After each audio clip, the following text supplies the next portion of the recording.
नमस्कार दोस्तों, आप सभी का दिनेश कोचिंग क्लासेज में स्वागत है। आई होप आप सब बहुत अच्छे होंगे। चलिए, आज का हमारा टॉपिक है फिजिक्स क्लास 12। पहला लेसन है कूलाम का नियम तथा वैद्युत क्षेत्र। कूलाम के नियम तथा वैद्युत क्षेत्र अक्सर बोर्ड के एग्जाम में पूछे जाते हैं। ऐसे क्वेश्चनों को आराम से पढ़कर लिखा जा सकता है। ध्यान रखिए, इन क्वेश्चनों को नॉर्मली तरीके से अध्ययन किया जा सकता है। आप लगातार वीडियो में बने रहिए। आई होप आपको ये वीडियो बहुत ही पसंद आएगा। चलिए देखते हैं आज का टॉपिक कूलाम का नियम तथा वैद्युत क्षेत्र। पहला है वैद्युत आवेश किसे कहते हैं? इलेक्ट्रिक चार्ज किसे कहते हैं? इलेक्ट्रिक चार्ज किसे कहते हैं?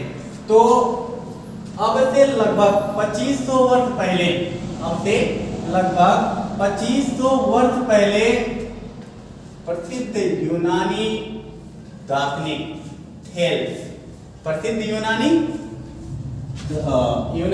थेल्स ने देखा कि जब अंबर नामक पदार्थ को ऊन पर रगड़ा जाता है तो वह हल्की वस्तुओं को अपनी ओर आकर्षित करने लगता है।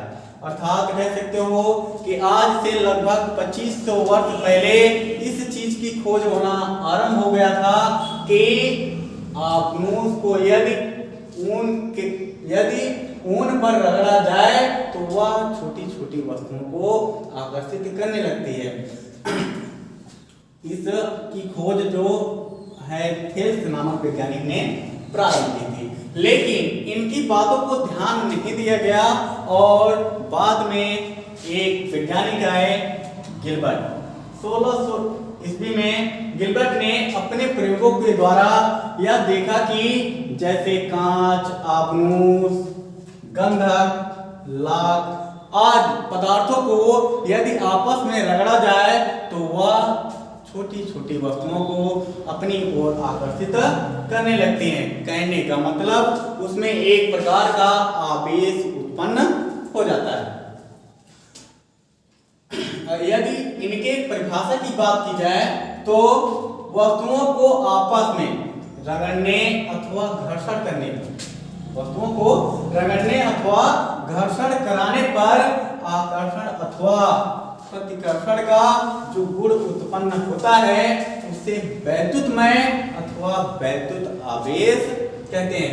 कहने का मतलब यदि हम छोटी छोटी वस्तुओं जैसे कांच, आबनूस, गंधक इन सब पदार्थों को आपस में रगड़ें तो रगड़ने के पश्चात वह छोटी छोटी वस्तुओं को अपनी ओर आकर्षित करने लगती है। और आवेश मुख्यतः आवेश जो होते हैं मुख्यतः दो प्रकार के होते हैं। नंबर 1 धना आवेश, नंबर 2 ऋण आवेश। ऋण आवेश ये मुख्यतः दो प्रकार के होते हैं। इनमें आकर्षण तथा प्रतिकर्षण का गुण होता है। चले आगे की बात करते हैं। आवेश मुख्यतः दो प्रकार के होते हैं, एक धना आवेश तथा एक ऋण आवेश। इनमें क्या क्या गुण होता है इस बात को हम जानते हैं सजाती आवेश के बाद। सजाती आवेश किसे कहते हैं अथवा विजातीय आवेश किसे कहते हैं, एक क्या क्या लक्षण रखते हैं इनके विषय में जानते हैं। वह आवेश जो एक दूसरे को प्रतिकर्षित करते हैं उन्हें सजाती आवेश कहते हैं। वह आवेश जो एक दूसरे को प्रतिकर्षित करने का कार्य करे। कहने का मतलब यदि उन आवेशों को पास लाया जाए तो दूर भागने की कोशिश करे, तो ऐसे आवेशों को ही सजाती आवेश कहते हैं। चलिए बात करते हैं कैसे सजाती होता है, ध्यान रखें। जैसे धना और धना आवेश को एक दूसरे के समीप लाया जाए, धना तथा धना आवेश को एक दूसरे के समीप लाया जाए तो ये प्रतिकर्षण का गुण दिखाता है, प्रतिकर्षण का गुण दिखाता है।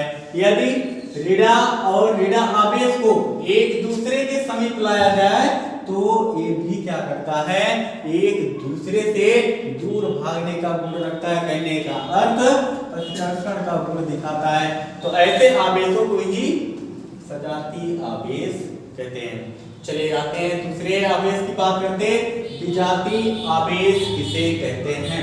विजातीय आवेश किसे कहते हैं?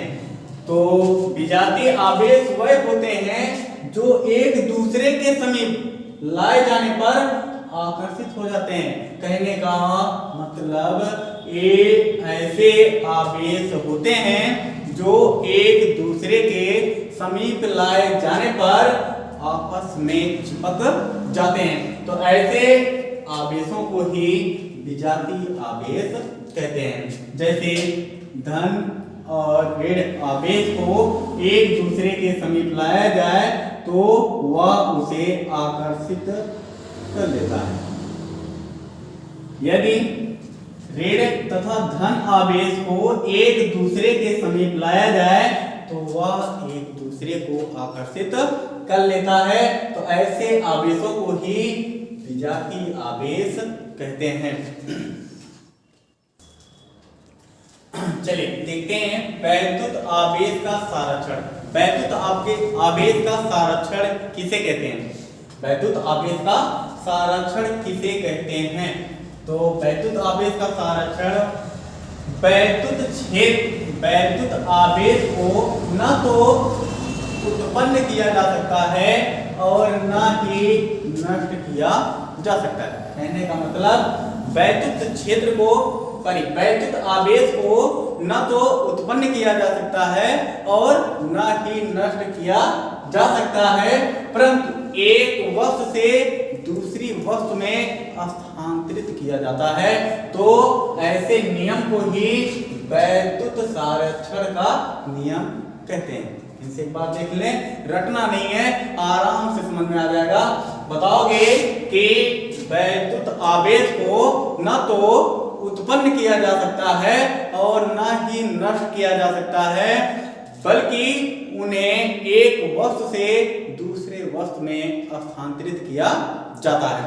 जैसे इस वस्तु है, इन दोनों वस्तुओं को आपस में रगड़ा जाए तो इसमें भी आवेश और इसमें भी आवेश उत्पन्न हो जाता है, परंतु एक दूसरे के विपरीत। इसमें धन आवेश अथवा इसमें ऋण आवेश उत्पन्न हो जाता है। तो ऐसे नियम को ही वैद्युत सारक्षण का नियम कहते हैं।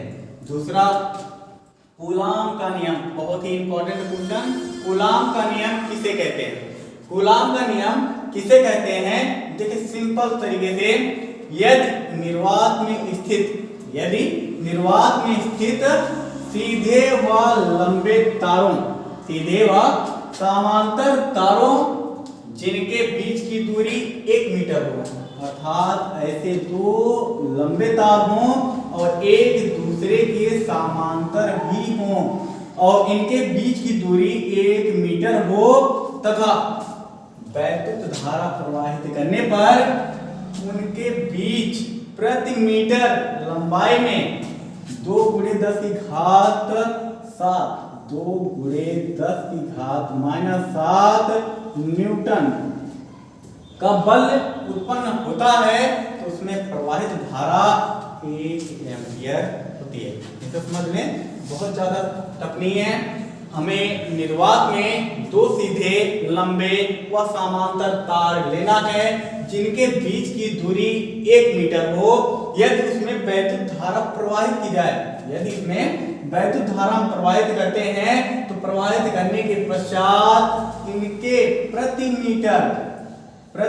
मीटर में यदि 2 × 10 की घात -7 न्यूटन बल उत्पन्न होता है तो इसमें प्रवाहित धारा 1 होती है, 1 एम्पियर होती है। अर्थात कह सकते